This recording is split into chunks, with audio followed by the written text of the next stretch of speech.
Sinn Spezialuhren is celebrating its 60th anniversary in 2021. Since the very beginning, the company's relationship to its end customer has been of a deeply personal nature. Our guest today has long been a particularly loyal wearer, connoisseur and collector. His collection encompasses not only historical models, but also the latest in high-tech innovations. He learned about the brand from a colleague in Frankfurt who was also a passionate watch lover. But that's not all. Andreas Sieß is also moderator and operator of the Sinn Watch and Technik Forum, the German-language internet platform for friends of the brand based in Frankfurt. There are few purely brand-based forums, and this is one of Germany's largest with almost 3,000 members. Besides a virtual exchange of ideas, it also regularly organizes a number of events, among them factory tours, trade fair visits and regional get-togethers. Last year, members held their 50th regularly scheduled forum in Frankfurt, a truly strong community. Now, on the occasion of the debut of the U1DS, we would like to offer a warm welcome to Andreas Sieß. Mr. Sieß, I would like to welcome you to Sinn Spezialuhren in our anniversary year, and I'm thrilled to have you here. And as I've heard, you really fancy our watches. Absolutely. And as I said, I'm so pleased to have you here. Thank you for inviting me, Mr. Schmidt. I find it great to be here with you today. I've been here at Sinn many times, but I'm really happy to be able to talk to you today, and I'm excited to see what we'll be discussing. Yes, great.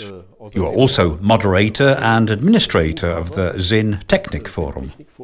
Exactly. How did this all come about? First your enthusiasm for Sinn watches and then the Technik Forum. Sure, that's a few years ago now. I was sent to Frankfurt for work, or more precisely to Eschborn, and there I saw a beautiful 103 STSA on a colleague's arm. And we started talking, and I sensed that he didn't just wear a Sinn watch, he was an enthusiastic fan. And that's something I've seen over and over again among people wearing Sinn watches. There's such an enthusiasm there among those who wear them. Back then I was also in the old Füllchen buildings, where I viewed the first Sinn watches, and got a 900 Pilot that's still with me today. Of course, when you're interested in watches, you eventually get to the internet, search, Google and find forums. Then I registered myself on the Sinn Watch and Technik Forum and chatted enthusiastically with many other kindred spirits until one day I became moderator. When the guy running the Sinn Watch and Technik Forum said his career didn't allow him time for it anymore, we talked about it and I decided relatively quickly to take it over myself. The Sinn Forum is one of the few purely brand-based forums. We have almost 3,000 members and daily exchanges about how we experience the watches. We set up watch exhibits, give each other tips and tricks about the technology of watches, and try simply to keep up this solidarity a bit. Not just virtually on the net, but also with personal presence events like factory tours or regular evenings out. Mr. Sieß, in our anniversary year, I would like to present to you our U1DS. DS stands for decorative polish, in German Dekorschliff. And by the way, we have limited this watch with its decorative polish on the dial to just 500. So one of a kind, and you are holding one of them in your hands. How's it manufactured? How is such a dial produced? Indeed. At first it's manufactured as an extremely fine dial, galvanically. And then this hatching is made by hand, cross-hatching, and this is what comes out. I found it quite simply a beautiful surface finish. The result of this handcrafting is that each model looks a bit different. Each dial looks different and is therefore very personalized. Okay. So you can actually recognize the watch from the hatching on the dial. Okay, so really one of a kind, because every watch is just a little bit different, right? The dial is one of a kind, and it makes the watch so unique, right? Okay, a truly interesting variation. Normally, U models more often come with a black dial, red or even red and white hands. And this I find to be a really interesting take on this, one that still picks up on the classic design of the U1, but is also completely different. And I find it really nice that the rotating bezel has been done appropriately in white. That's really good. Yes, the contrast should remain, I think. It really turned out well, didn't it? Yes. In this watch, I think that not only the bezel, but now also the entire case and the strap have been tegimented? Yes, we have tegimented everything here. Surface resistance. And of course, here we now have everything in a model tegimented as special model limited to 500 pieces. So that what you have here is simply the highest level of quality. What I like is that not only because of the function, but also because of the optics of it, the tegimenting fits very well together with this dial. I find it to be an excellent choice, meaning I think normal stainless steel would not be so suitable. I just think it looks really, really good, and of course virtually indestructible. Myself, I have a 900 Pilot watch that's also tegimented. I've had it for 10 years, and whenever I look at it, it looks almost as new as it did back on the day I got it. And that's just simply so persuasive, and also an argument back then for me to choose a Sinn.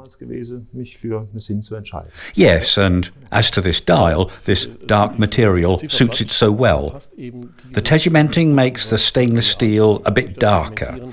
And we find it so ourselves. Actually, that's why we did it this way. It simply goes so well with this hatch-marked dial. I used to be a sports diver myself, which is why I know that this tegimenting, this hardening of the rotating bevel, for example, is a really great feature, because if you're diving, you always have all this gear with you, bottles, lead weights, scuba tanks, and it happens over and over again that you hit something. So that when the watch is protected by such a surface, it's of course just perfect. The glass also seems to be very stable, so I think it's rather thick too. Yes, I have one for comparison. This is glass in what we call a non-diving watch. This is the glass of a diving watch, over 3 millimeters thick, and for thousands of meters of diving depth. I see. That makes it clear. Now this is the glass in the U1. That really makes it clear that this is a robust instrument. You just have to visualize what kind of pressures are bearing down on this. If we press down with nominal pressure plus 25%, then 125 kilograms are pressing down on each square centimetre of this glass. And so it has approximately 8, you can just imagine. That's about a ton pressing down upon it, on the watch. You can stand some average cars on end on top of it to get that. It has to withstand that. I haven't really looked at it like this before, but it's clear to me now extreme pressures prevail underwater. Of course it has to withstand them. It is actually certified, successor to the Germanic Lloyd, and we're proud of that. That we are the only ones right up to this very day who have had watches certified for pressure. Yes, concerning how waterproof it is, we distinguish between pressure and waterproofing. A watch is waterproof when it falls into a rain puddle and remains dry, because rainwater doesn't have any surface tension, but does have a strong capillary effect. This means that a waterproof watch is characterized by seals that are so tense that they can resist these capillary forces, that nothing can sneak its way through these seals.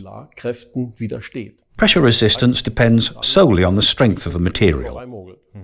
If a watch is waterproof, it becomes pressure resistant through its material strength. Therefore, pressure resistance is not the greatest problem. Instead, the problem is how waterproof it is. That's remarkable, which is why I also understand a bit better now why a diving watch is usually a bit heavier, a bit more robust, which you can, of course, still make use of in daily wear, whether you're a diver or not. But of course, that's really impressive when you also see it in such a direct comparison.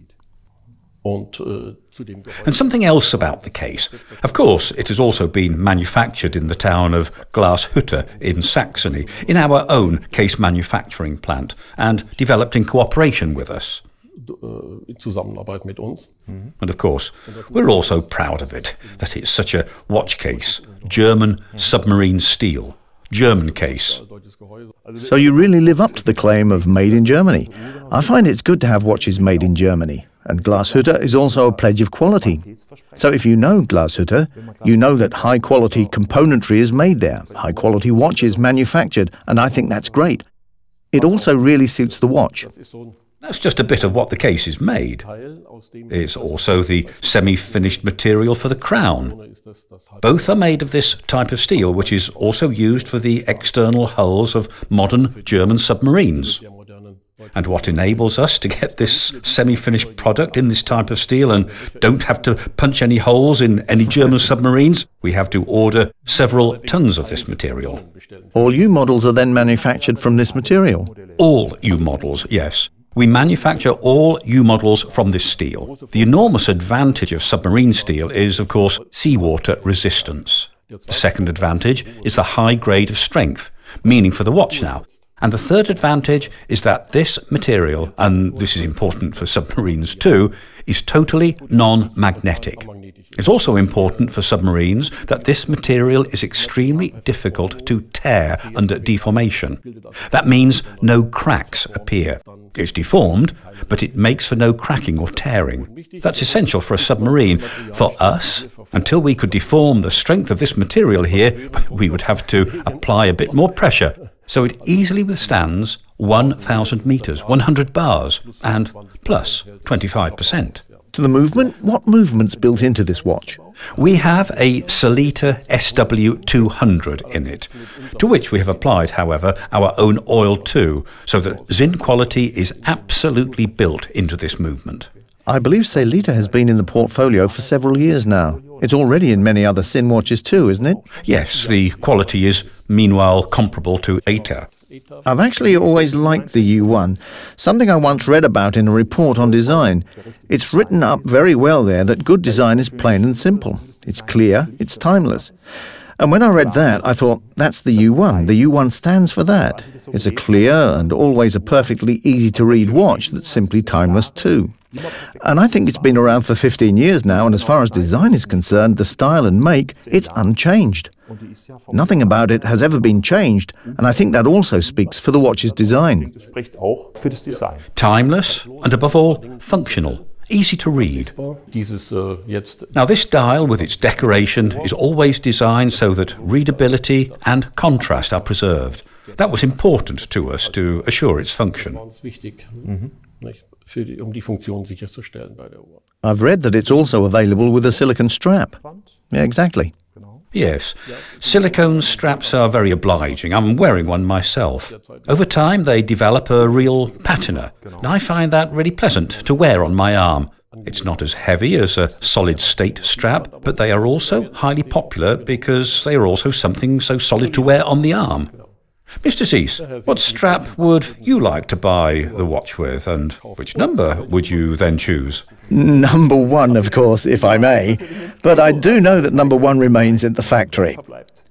That is the number that usually ends up in the archive to be exhibited later in a showcase. And I'm a really classic fan of the metal strap, and of Sinn anyway, because this tegumenting here offers me a tangible advantage. I mean, I wear my watches during sports, in my free time, and do take care, but then it's not really going to hurt anything because this tegumenting is just so robust. And that's really nice. I think so too when you want to have a bit of variety. Great that here we have so many different colors for the silicone straps. 60 years have been an incredibly long time. I think it's great that now we also have a beautiful limited watch on the occasion of this anniversary. So then it's even more desirable because it's, quite simply, limited. Mr. Zeiss, I've really enjoyed being able to have this conversation with you. Also, that you have told us so much about yourself and your love for our watches. Hopefully, for a long time to come, we'll do everything we can to make it so. Thank you very much. It's been wonderful being here with you today. I found this so interesting being here at the presentation of a new product. I find this U1DS something truly special. It's so special because of this polish, this decorative finish, but I also think so well suited to the essence of the U1, which makes it for me a good all-round package. This variation on the one, these features, the tegumenting, I personally find of really enormous use to me. And for all this, thank you that I was able to be here. I'm so happy, and it was so much fun. I was so happy too.